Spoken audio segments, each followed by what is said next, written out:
ngisiza bathi kumele ngibuye ngize ekhaya ngizokwenzela ingane iladi ngiqambe igama ngigqokise. Ima mntakasisi, ima angizi awiqale phansi uthi wakhipha isisu. Yebo anti. Ima mina ngazi ukuthi uyintombi into wena usufika lapha emasekweni siwukhipha. Ubanye nalo wasathatha inkomo kama. Nganginamahloni anti ukuthi ngiyafunda nanokuthi futhi ubaba wengane akasiyena la eSouth Africa. Ha! Kanti futhi umisiso wophakhi. Kodwa yini lonke enzayo basezweni ngizophinike mina. Sinibingeleleke siphinde sinamukele ohlelweni lwenu enilithanda kakhulu izilingo lana kuza abantu abalingeka nabalingwa bezocela usizo sikwazi sibalekelele. Namhlanje ke ngihamba nosisi siswami uyaphila. Ngiyaphila njani bhuti? Ngiyaphila kakhulu. Ngiyajabula ukuba nawe namhlanje. Mhlawumbe nje usisi nje introduce ukuthi ubani uqhamuka kephi. Igama lami nguSinenhlanhla ngwaMkhize ngiqhamuka le eMsinga ngize ngapha ngokuzofunda. eMsinga nami ngisengaya nanginentombi la emabomvweni. Wena usuke emabomvweni? Ayi cha angisunga khona. Oh phela eMsinga mkhulu kakhulu. Akunentombi lapha emabomvweni ugorgeous. Kodwa ke cha angazi kwenzakalani kodwa ya asesishiye la asizanga ngami la naku sengikhipha inkinga zami. Siswami siya abantu basibona isihloko nami ngithola i-email yakho sibonge ukuthi usendele i-email eMsinga ama-email asendwa bafethu ungathi mina ngihlala eMsinga nango sisi uyisendele i-email nawe ungakwazi ukuyisenda udaba lakho lwenze njani sasibona isihloko asizwe ngawe esikoleni ngaqeda ngo-2016 matric. Okay. Then ngahamba ngaya eThekwini ngiyofunda e-university. Uyazi nami usafika uthola abangane ababhedayo nanginda. Ngosuthi ngiyazi. Thani wena wathola. Okay, ngathola abangane ababhedayo, sambiya ama-club, yabo konke lokho. Kanti ngizoba nebhadi. Ngivele ngimithi. Okuyezi ngizomitha somuntu ongasiyena wala eSouth Africa. Mhlawumbe waseChina. Wangaphandle but wakhona la eAfrica but ngaphandle. Oh, ubhuti wase-Africa. Nigeria kanje. Bibona. Ayi ngithe mengithiwe ngabona kuphela ihlazo leli ekhaya bazothini. Nakho ngiqhamuke nesisi nobaba wengane futhi yabo. Ngavele ngatshela abangani bami ukuthi hayi singinesimo esikanjena kanje isikole ngalana sinesisi yabo kuningi nje. Istress siningi. Ayi bavele bathi nje abangani bami lento leyilula uvele nje uhambe ukhipha isisu uqhubeke nempilo yakho hayi nangempela yake bangiphelezela sa ekliniki bangineza incwadi uthi ngesibhedlela cause vele manje usuyakwazi ukuyesibhedlela uma bangineza incwadi uthi hambe esibhedlela uyokhipha mahhala hayi nangempela kwenze kanjalo awungasikipha nje kwalula kanjalo kodwa manje nginenkinga izinto zami azisahambi kahle selokhu nje ngaqala ukusikhipha isisu ngoba ngisho nasekhaya kade ngagcina ukugoduka yabo nje amabhadi left and right and center so nje ingakho ngibhalele la ekhaya. Okay mina ngifuna sithathe piece by piece uthandana nobhuti omazi kahle uthi ayena eSouth Africa ngabe mhlambe ungathanda ukuba nengane naye ingoba yena ayena eSouth Africa noma cha wawungathanda ukuba nengane ngoba wawusamncane? Ngangathanda ukuba nengane ngoba ngangisamncane.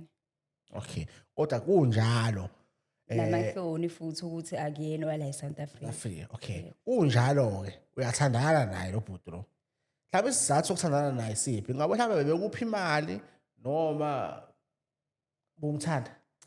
Ubengiphi imali angane imela eNSFAS ayilontonje ayanele idingo zethu zonke. Okay. So ngabona kungcono ukuthi ngixele ngala khona ngizobe ngithola ucash omunye.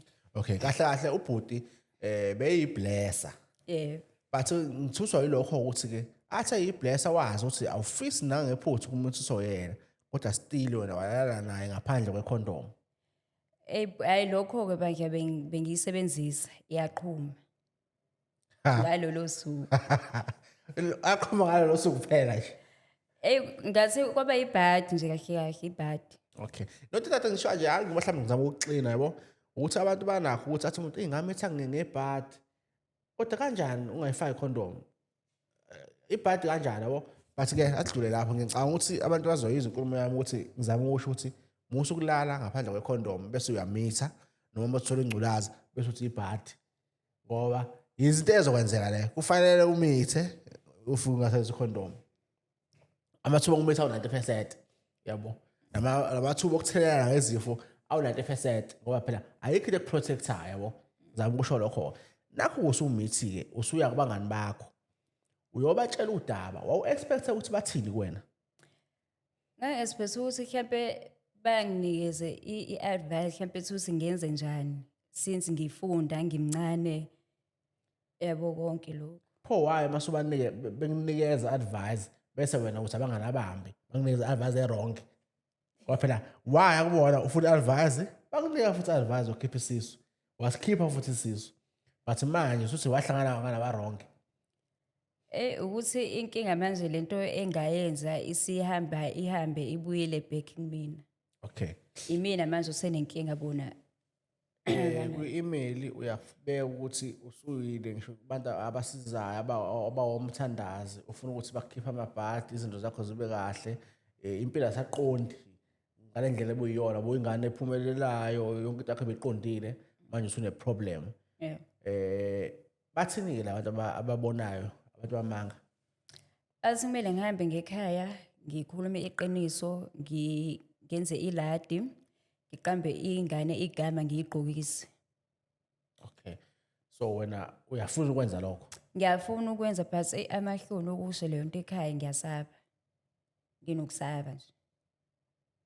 Okay, ekhaya khona ba? Khona uma, khona ubaba, khona ugogo? Ngashonelwa abazali so bengikhuliswe u-aunt. Bazama bashona ngisamncane. Okay. No, ngiyakuzwa sisami asijajane lekhaya sizomfonela u-auntie sizwe ukuthi udaba yena uthatha kanjani. Mhlambe ke vele sekwenzakalile ngicabanga ukuthi manje akusekho ukubuyela emuva sekuthi silungise amaphutha siqhubekele nempilo. Lo baba lona ke wase Nigeria noma wangaphandle wamtshela ukuthi wamitha. Cha ngizange ngimtshela. Mocabanga if wamtshela wezophatha kanjani mhlambe wekuthanda ngempela noma naye wefunela nje yazi ukuthi abe nomuntu azochitha nesikhathi. Ngathi nje mina naye sasichithela isikhathi because noma kuthiwa ngiyamtshela wangeyazi ayamukele ngane. Manje ni kanjani ke nina? Sasathandana? Cha. Sesahlukana. Unabo uyathandana naye? Oh cha okwamanje Okay. Hayi ayikho inkinga ke. Sizoya ezitolo. Mhlambe ke isifiso sakho yini ofisa uauntie? O expecting uauntie because uyamazi abantu wakho. Mina ngeke ngikwazi ukuthi ngathi mhlawumbe uzothetha mhlawumbe uzonjani. Wena omazi abantu wakho. Yo angazi. Have ngiqamba manga. Angazi. Because na u-strict ngiyazi ukuthi uzothetha uzophatheka kabuhlungu. Ngokwakhe nje wazi ukuthi uyitshitshi. Wazi kanjalo. Akazi usikanti sekwaphela. Uzophoxeka yena impela. Uhambe tshela umakhelwane ukuthi ingane yami iphathe kahle e-university. Kodwa phela vele iphathe kahle kwaba iphutha nje elilodwa. Ake simfonele ake sishuye ezitolo sifonele uauntie bese siyabuya. Oh no, siye ezitolo bese siyabuya sifonele uauntie. Hlala nje kanjalo.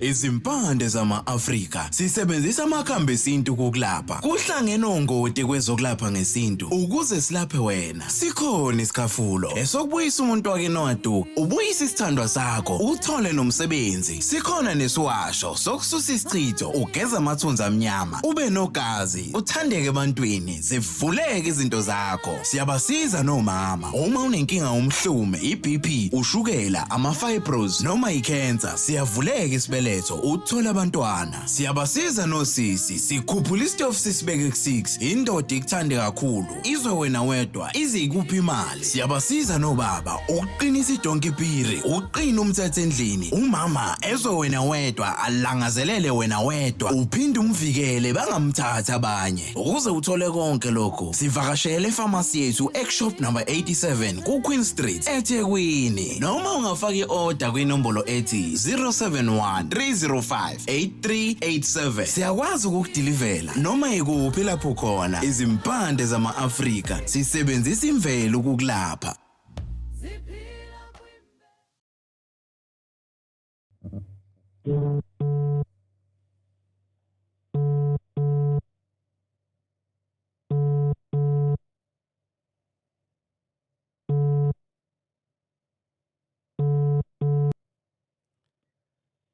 Hello? Hello?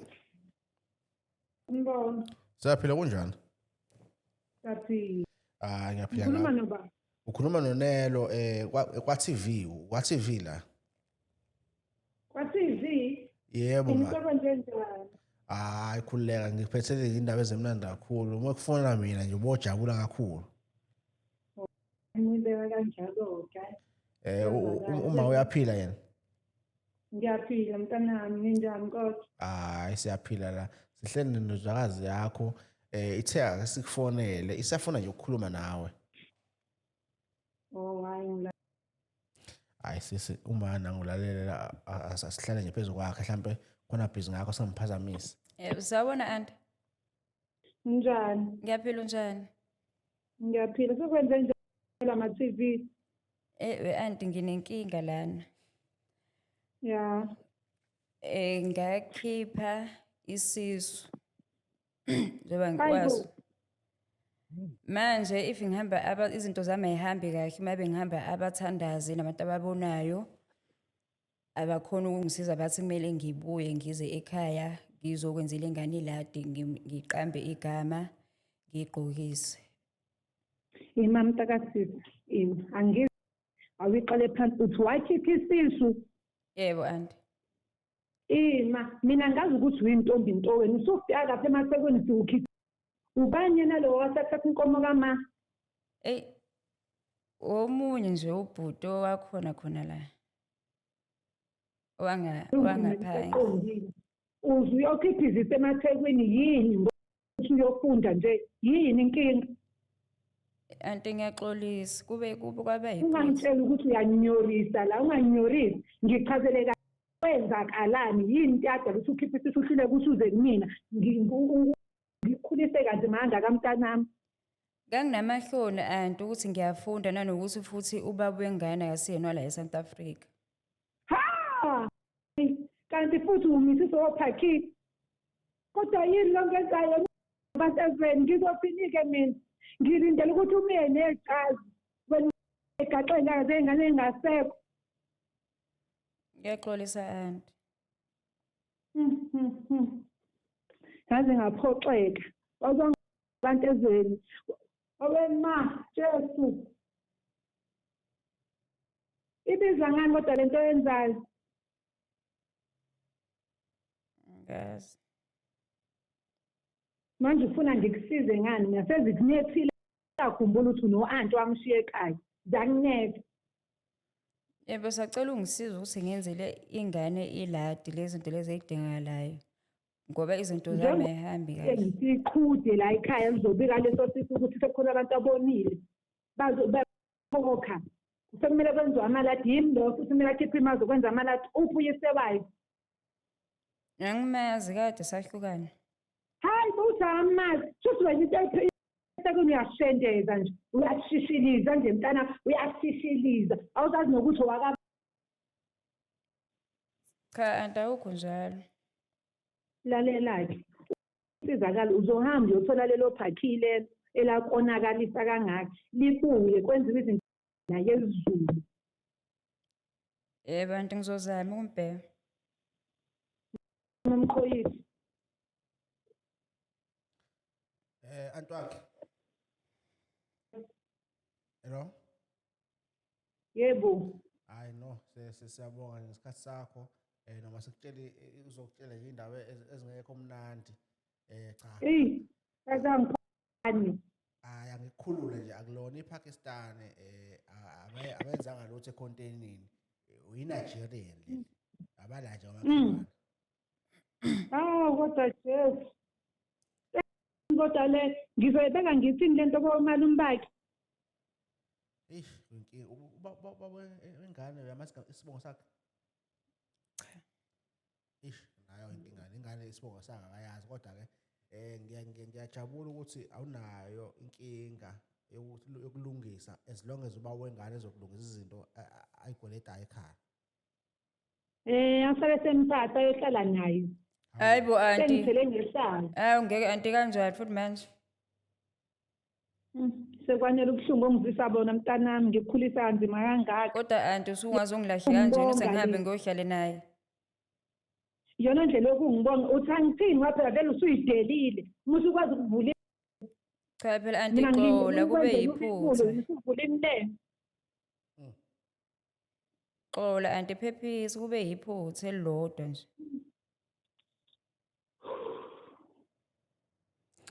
hayi anti cha asikhulule siyabonga kakhulu isikhathi sakho noma indodakazi nje sikwazi ukuthi ivule umlenze ivulela abantu bangaphandle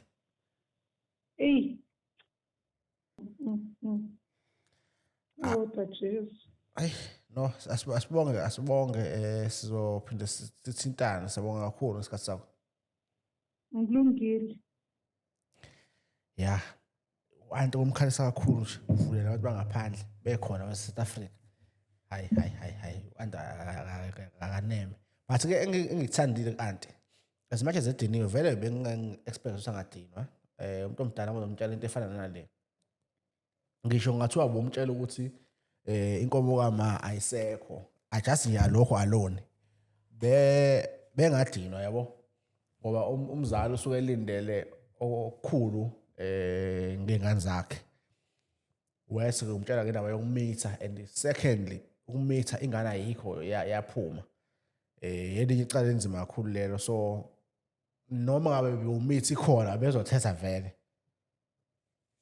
but ikhona inhlanhla ukuthi izinto uyafuna zilunge and vele nathi bese expect ukuthi manje nje usizoqhamuka ne-answer siyamukela yonke into kathi kuhle kulesikhathi but cha ukuthi into ezolungiseka le angeke akulahle ngokumuzwa kwami angibone umuntu ozokulahla uyakholelwa kakhulu kuwena ubelindele ijazi kuwena ofuthi kusazokwenzeka usazophinda umlethele ijazi kulunga ngoba umzali use-university usuke nethemba lokuthi uyohamba kahle ubuye impilo iqhubeke angeke nje athi hambe nama-Nigeria lawa wara ucathi ushisa ukudilwa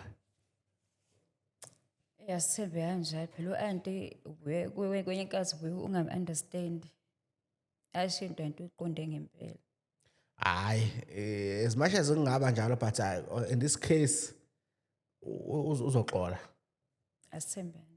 wena uzizwa kanjani u-auntie eselwazi lo daba njengamanje la ekhona I'm sure ukhahlela wasani but at least usiyalazi udaba Ngizizwa ngikhululekile ngasi kwehle umthwalo emahlombe ukuthi sengimtshelile. Kungcono because bengeke ngize ngikwazi umtshela face to face. hayi cha ngomuzwe efonini naye bezokukhahlela Hayi bengizovuka esibhedlela. ya cha i-TV lena ke esebenza kakhulu baningi bayayincoma bathi iyabasiza iyabathulela umthwalo nawe uma ngabe usekhaya uyafisa sekuthulela umthwalo sondela angeke uhambe la ungasizakalile baningi sibasizile izwe libonile nawe usangabe umunye wawo ngabe bakulinga noma wabalinga izilingo zikhona for wena. Angithi see you next time. Stay blessed.